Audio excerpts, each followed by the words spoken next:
He now took the stick from my hands and examined it for a few minutes with his naked eyes. Then, with an expression of interest, he laid down his cigarette, and carrying the cane to the window, he looked over it again with a convex lens. "Interesting, though elementary," said he, as he returned to his favourite corner of the settee. "Are certainly one or two indications upon the stick. It gives us the basis for several deductions." "Has anything escaped me?" I asked with some self-importance. "I trust that there is nothing of consequence which I've overlooked." "I'm afraid, my dear Watson, that most of your conclusions were erroneous. When I said that you stimulated me, I meant, to be frank, that in noting your fallacies I was occasionally guided towards the truth. Not that you're entirely wrong in this instance. The man is certainly a country practitioner, and he walks a good deal. Then I was right. To that extent. But that was all." No, my dear Watson, not all, by no means all. I would suggest, for example, that a presentation to a doctor is more likely to come from a hospital than from a hunt, and that when the initials C.C. are placed before that hospital, the words Charing Cross very naturally suggest themselves. You may be right. The probability lies in that direction, and if we take this as a working hypothesis, we have a fresh basis from which to start our construction of this unknown visitor.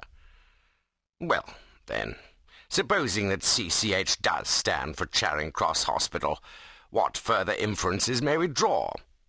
Do none suggest themselves? You know my methods. Apply them.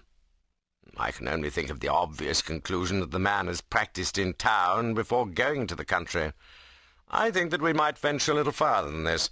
Look at it in this light. On what occasion would it be most probable that such a presentation would be made? When would his friends unite to give him a pledge of their goodwill?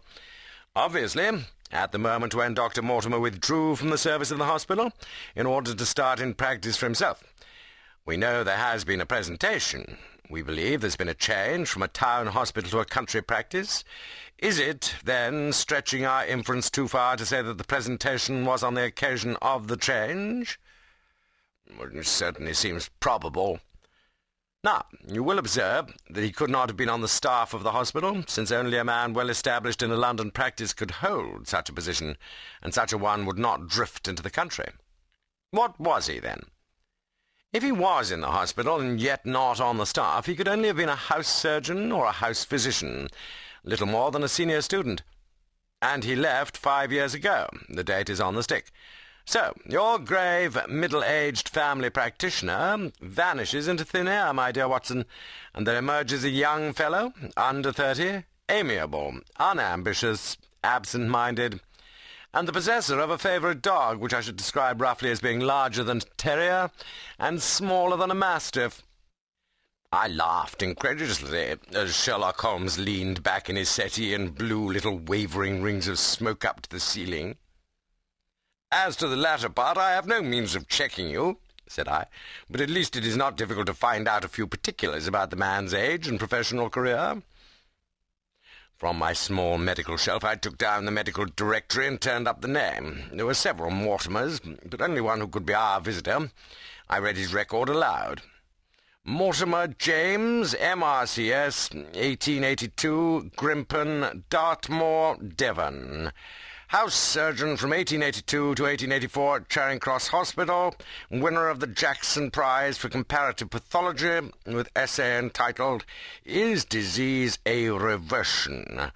Corresponding member of the Swedish Pathological Society, author of Some Freaks of Atavism, Lancet, 1882, Do We Progress? Journal of Psychology, March 1883, medical officer for the parishes of Grimpen, Thorsley, and High Barrow. No mention of that local hunt, Watson, said Holmes with a mischievous smile. But a country doctor, as you very astutely observed. I think that I'm fairly justified in my inferences. As to the adjectives, I said, if I remember right, amiable, unambitious, and absent-minded. It is my experience that it is only an amiable man in this world who receives testimonials, only an unambitious one who abandons a London career for the country, and only an absent-minded one who leaves his stick and not his visiting card after waiting an hour in your room. And the dog has been in the habit of carrying this stick behind his master. Being a heavy stick, the dog has held it tightly by the middle, and the marks of his